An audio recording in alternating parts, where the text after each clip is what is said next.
হয় স্যাৰ, বহুতেই ভাল লাগিছে ইমান ধুনীয়া এটা সুন্দৰ মনোৰম পৰিৱেশৰ মাজত আজি আপোনাক সাক্ষাৎকাৰ কৰিবলৈ সুযোগ এটা দিয়াৰ বাবে। এতিয়া আমি দৰ্শক ৰাইজ য'ত আছোঁ ধিং কলেজৰ পুৰণা বিল্ডিঙৰ নিচেই সমীপত, আৰু এইটো প্ৰতিষ্ঠা কৰোঁতেই কিজানি এই বিল্ডিংটো হৈছে মহম্মদ ইদ্ৰিছৰ নামত আছে, যিজন বৰ্তমান স্বৰ্গগামী আছে প্ৰাক্তন বিধায়ক। হয় স্যাৰ, আপোনাৰ ভূমিকাসমূহটো জানিব পাৰিছোঁ। বৰ্তমান ধিং মহাবিদ্যালয়খনে বৰ্তমান আন্তঃগাঁথনিৰ ফালৰ পৰাই হওক বা ভৱিষ্যতলৈ এই কলেজখনৰ কিবা স্বতন্ত্ৰতা অট'নমাছ সেই তেনেকুৱা কিবা আপোনালোকে পৰিকল্পনা কৰিছে নেকি? সেই বিষয়ে সবিশেষ যদি তথ্য দিয়ে, যিহেতু এখন বহুতেই পুৰণা শিক্ষা অনুষ্ঠান আমাৰ নগাঁও জিলাৰ ভিত্তিত, গতিকে আপোনালোকৰ ভৱিষ্যতৰ পৰিকল্পনাসমূহক যদি অৱগত কৰে খুবেই ভাল পাম ছাৰ। জ্ঞান বাৰ্তাৰ এই যিটো প্ৰশ্ন আহিছে, অৱতাৰণা হৈছে, এইটো অত্যন্ত এটা ভাল লগা প্ৰশ্ন। মোৰ নিজৰ ব্যক্তিগত বিষয় সম্পৰ্কে যিহেতু অৱতাৰণা হৈছে, এতিয়া ক'বলৈ গ'লে আমি এটা শিক্ষকৰ পৰিয়ালৰ পৰা আমাৰ জন্ম। দেউতা এগৰাকী শিক্ষক আছিলে, অধ্যক্ষ হিচাপে তেখেত অৱসৰ গ্ৰহণ কৰিছিলে। গতিকে এনেকুৱা এটা বাতাবৰণৰ পৰা আমি আগবাঢ়িছিলোঁ। গতিকে আমাৰ এই যি উত্তৰণ বুলি ক'বলৈ নিবিচাৰোঁ, আমাৰ যিটো শৈক্ষিক যাত্ৰা বা যিটো গৱেষণাধৰ্মী যিটো যাত্ৰা, সেই যাত্ৰা আৰম্ভ হৈছিলে আজি প্ৰায় 20-25 বছৰ আগতে। তাৰ পূৰ্বেও আমি এগৰাকী সাংবাদিক হিচাপে, স্থানীয় সংবাদদাতা হিচাপে কিছু বছৰ কাম কৰিছিলোঁ। সেই অভিজ্ঞতাটো মই মনলৈ আহে যে সেই অভিজ্ঞতাৰ জৰিয়তে আমি ভিজপৰা অঞ্চলটোৰ বহু ঠাই দূৰ দূৰণি শিক্ষানুষ্ঠানবিলাকলৈ গৈছিলোঁ, দেখিছিলোঁ, সমাজ ব্যৱস্থাটো দেখিছিলোঁ।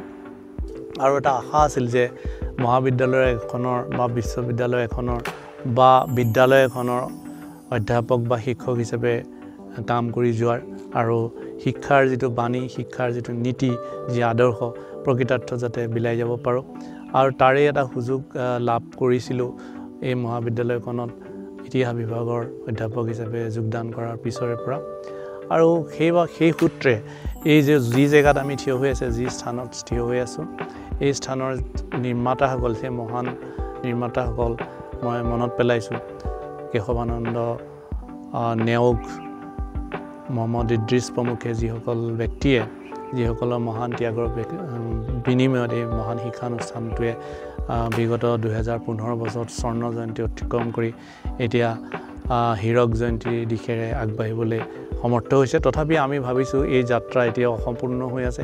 আমাৰ মহাবিদ্যালয়খনক যাতে এখন অট'নমাছ স্বতন্ত্ৰ অনুষ্ঠানলৈ যাতে লৈ যাব পাৰোঁ, আৰু প্ৰত্যেকটো শাখা যাতে ইয়াত বিকশিত হয়। ইতিমধ্যে যদিও আমাৰ অনলাইন মাধ্যমেৰে জৰিয়তে আমাৰ স্নাতকোত্তৰ শিক্ষাদানৰ ব্যৱস্থা আছে, আমি আশা ৰাখিছোঁ যে আটাইকেইটা বিভাগতে নহ'লেও আমি 6-7টা বিভাগত আমি স্নাতকোত্তৰ শিক্ষা প্ৰদানৰ ব্যৱস্থা কৰিব পাৰোঁ। আৰু যিহেতু আমাৰ এটা পিছপৰা অঞ্চল, গৱেষণাৰ কাৰণে ছাত্ৰ ছাত্ৰীসকল বহু দূৰলৈ যাব লগা হয়। গতিকে আমি গৱেষণাধৰ্মী কিছু কামো ইয়াৰ জৰিয়তে কৰি আমাৰ শিক্ষকসকলৰ নেতৃত্বত, আমাৰ অধ্যাপকসকলৰ নেতৃত্বত, বিশেষকৈ স্থানীয় লোকৰ নেতৃত্বত, স্থানীয় যিসকল লোকে আমাৰ মহাবিদ্যালয়ৰ এই অনুষ্ঠানটোলৈ সদায় সততে দৃষ্টি দি থাকে, সেইসকললৈ সহায় সহযোগ আগত লৈ, হাতত লৈ, পৰামৰ্শ লৈ পেলাই তেওঁলোকৰ আশীৰ্বাদৰ হাতখন আমাৰ শিৰত লৈ আমি যাতে আগবাঢ়িব পাৰোঁ।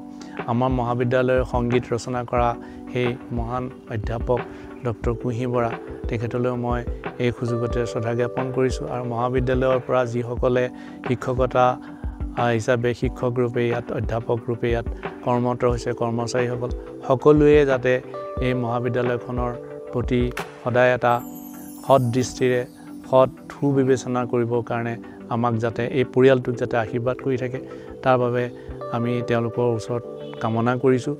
আৰু যিসকল মৃত, যিসকলে পৃথিৱীৰ সংসাৰত নাই, তেখেতসকলৰ যাতে আশীষ আমি ধন্য হ'ব পাৰোঁ।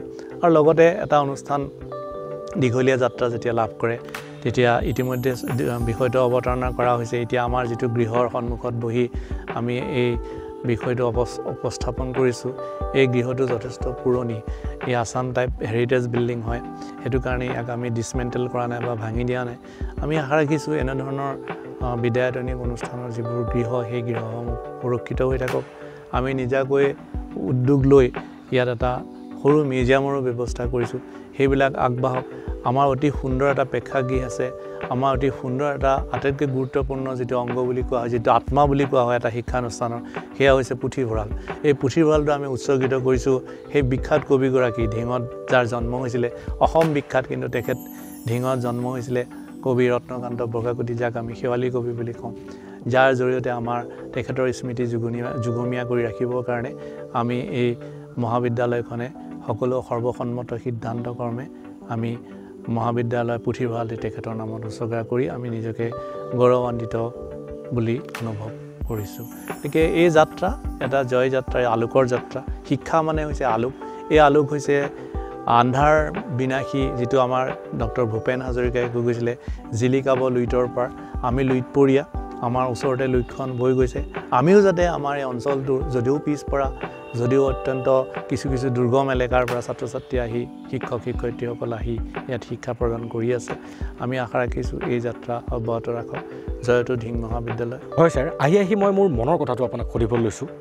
প্ৰতিজন মানুহৰে জীৱনৰ এটা মূল মন্ত্ৰ থাকে, আৰু যিটো জ্ঞান বাৰ্তা হিচাপে সকলোৱে নিজৰ উত্তৰাধিকাৰীক দিব চেষ্টা কৰে, কোনোবাই নিজৰ পুত্ৰ পুত্ৰী বা নিজৰ উঠি অহা প্ৰজন্মক দিব বিচাৰে। গতিকে মই সেই তেনেকুৱা এটা মূল মন্ত্ৰ আপোনাৰ পৰা বিচাৰিছোঁ, যাতে বৰ্তমানৰ নৱপ্ৰজন্ম ইয়াৰ পৰা অনুপ্ৰাণিত হৈ জীৱন বাটত এখোজ আগুৱাই যাবলৈ সক্ষম হয়। প্ৰশ্নটো অত্যন্ত গুৰুত্বপূৰ্ণ আৰু বৰ্তমান সময় সাপেক্ষ হৈছে।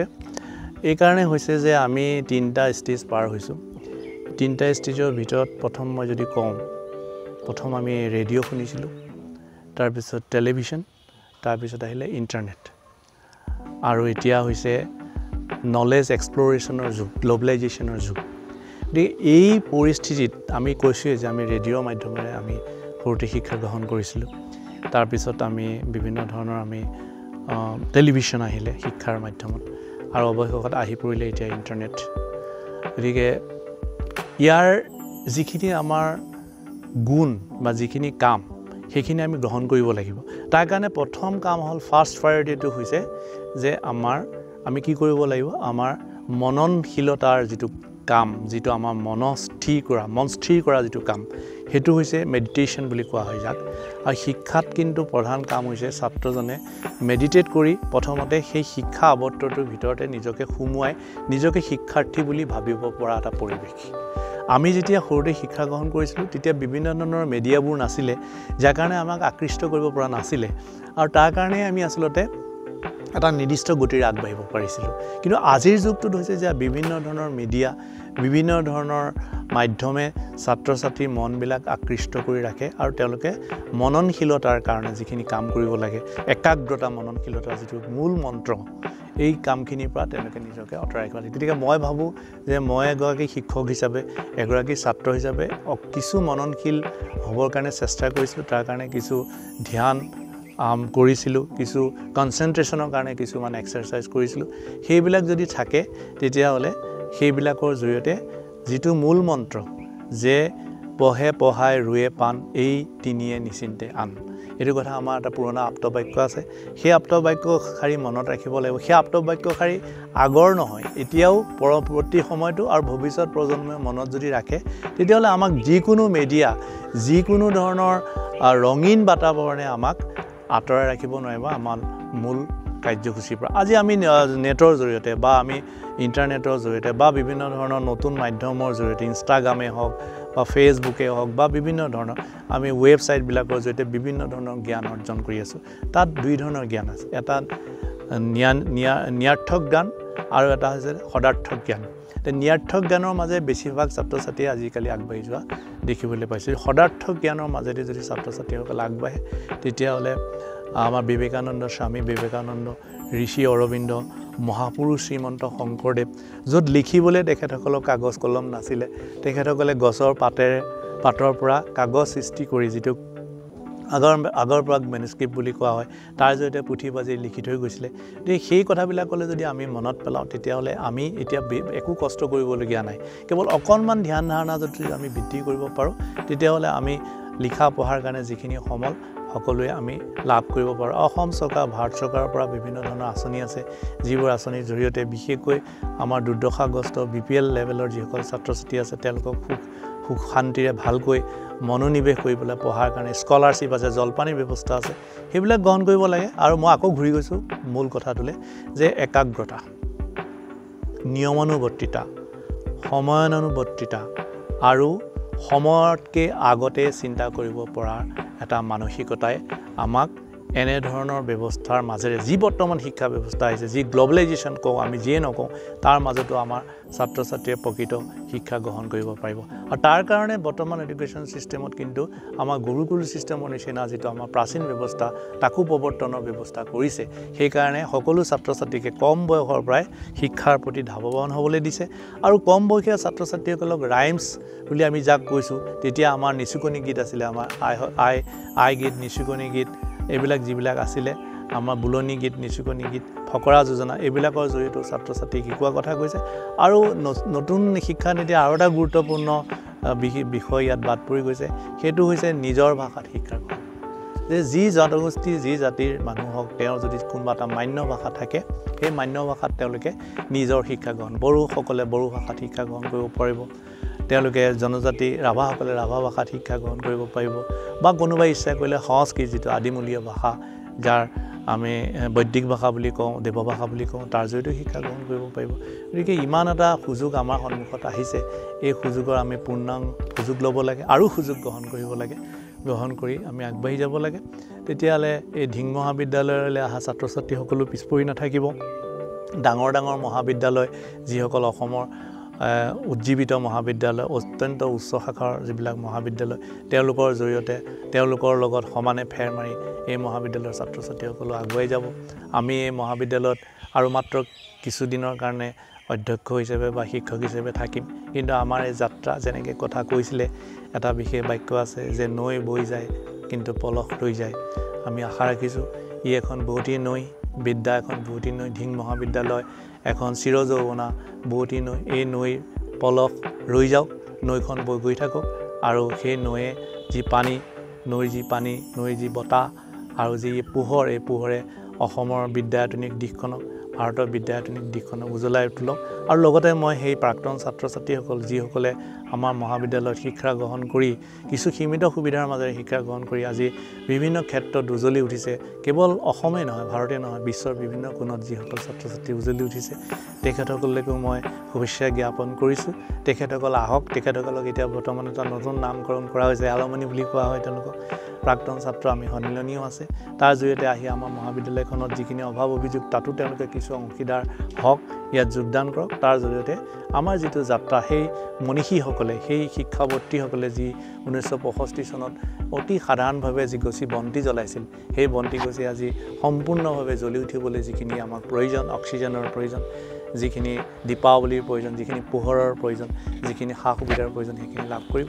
আৰু মই আশা ৰাখিছোঁ ধিং মহাবিদ্যালয় আগুৱাই গৈ থাকিব জ্ঞান বাৰ্তা এটা খুব ভাল লগা নাম আৰু এটা সুন্দৰ এটা কেটছৱৰ্ড ইয়াৰ জৰিয়তে বিভিন্ন শিক্ষানুষ্ঠান বিভিন্ন শিক্ষাৱৰ্তীসকলৰ ওচৰলৈ যোৱাৰ যিটো প্ৰয়াস এই যথেষ্ট কষ্টসাধ্য আৰু তাৰ মাজেৰে সীমিত সুবিধাৰ মাজেৰে আগবাঢ়ি যোৱাৰ কাৰণে ধন্যবাদ জনাইছোঁ আৰু এটা বিশেষ কথা মই শেষত অৱতাৰণা কৰিব বিচাৰিছোঁ যে এই মহাবিদ্যালয়ৰ পৰাই এগৰাকী ছাত্ৰীয়ে গৈ বিশ্ব দৰবাৰত নিজৰ দুভৰিৰ যাদুৰে বিশ্ববিখ্যাত হৈ উঠিছিল হিমা দাস তেওঁলৈ আজি এই শেষ সন্ধ্যা আজি বহাগৰ শেষ এটা সন্ধ্যা তেওঁলোকো মই মৰম জনাইছোঁ শ্ৰদ্ধা জনাইছোঁ যাতে তেওঁ আকৌ আগবাঢ়ি যাওক আৰু তেনেধৰণৰ হিমা দাস তেনেধৰণৰ শিক্ষাৱৰ্তী লোক তেনেধৰণৰ বিষয়া ইয়াৰ পৰা জন্ম হওক আৰু জ্ঞান বাৰ্তাৰ যিটো যাত্ৰা যাৰ জৰিয়তে এইখিনি লুকাই থকা যিখিনি দিশ এখন মহাবিদ্যালয় এখন শিক্ষানুষ্ঠানৰ এখন উচ্চ শিক্ষানুষ্ঠান বা হাইস্কুল বা LP স্কুল যি ধৰণৰ শিক্ষানুষ্ঠানেই নহওক সকলো ধৰণৰ শিক্ষানুষ্ঠানৰ নিজস্ব দায়িত্ব কৰ্তব্য থাকে আৰু প্ৰত্যেকখন শিক্ষানুষ্ঠানতে এজন মহান মহীৰূহ থাকে তেওঁক ভীষ্ম বুলিও ক'ব পাৰোঁ তেওঁক দ্ৰোণাচাৰ্য বুলিও ক'ব পাৰোঁ বিভিন্ন আমি অভিধাৰে তেওঁলোকক অভিহিত কৰিব পাৰোঁ সেইসকলে তেনেধৰণে আগবাঢ়ি গৈ আছে আমি এই ধৰণে আগবাঢ়ি গৈ আছোঁ আমাৰ যাত্ৰা কিন্তু শেষ হোৱা নাই আমাৰ এই যাত্ৰা এতিয়া ভাবো আধৰুৱা হৈ আছে ধিং মহাবিদ্যালয়ে আৰু আগবাঢ়িব লাগিব আৰু জ্ঞান বাৰ্তাৰ যিটো যাত্ৰা সেই যাত্ৰাই যাতে আৰু ব্যৱস্থা আৰু যাতে ইয়াৰ মাধ্যমেৰে জৰিয়তে উদ্ভাসিত কৰি তুলিব পাৰে অসমৰ শিক্ষাৰ ক্ষেত্ৰখনত নগাঁও জিলাৰ শিক্ষাৰ ক্ষেত্ৰখনত মধ্য অসমৰ শিক্ষাৰ ক্ষেত্ৰখনত আৰু যিসকলে নিজকে আত্মনিয়োগ কৰি আছে সেইসকলক যাতে উদ্ভাসিত কৰি তুলিব পাৰে তেওঁলোকৰ জীৱন বিখ্যা সম্পৰ্কে যাতে আনক জনাৰ সুযোগ দিব পাৰে তাৰ বাবে মই পৰিয়ালৰ তৰফৰ পৰা ধিং মহাবিদ্যালয়ৰ পৰিয়ালৰ তৰফৰ পৰা ইয়াৰ মুখ্য ব্যৱস্থাপক সুমন দাসলৈ মই আন্তৰিক অভিনন্দন জনাইছোঁ আৰু আশীৰ্বাদ প্ৰদান কৰিছোঁ ধন্যবাদ ছাৰ বহুতেই সাৱলীল মন্তব্য ধাৰণ কৰিলে, বহুত বহুত ধন্যবাদ জ্ঞাপন কৰিছোঁ আপোনাক। আশা কৰোঁ এই মন্তব্যসমূহৰ দ্বাৰা আমাৰ নৱপ্ৰজন্ম নিশ্চয় উপকৃত হ'ব। আৰু যিহেতু ছাৰ সময়ৰো এটা সীমা থাকে, গতিকে আজিৰ বাবে দৰ্শক ৰাইজ আপোনাসৱৰ পৰা ছাৰ আপোনাৰ পৰা বিদায় লৈছোঁ। নমস্কাৰ।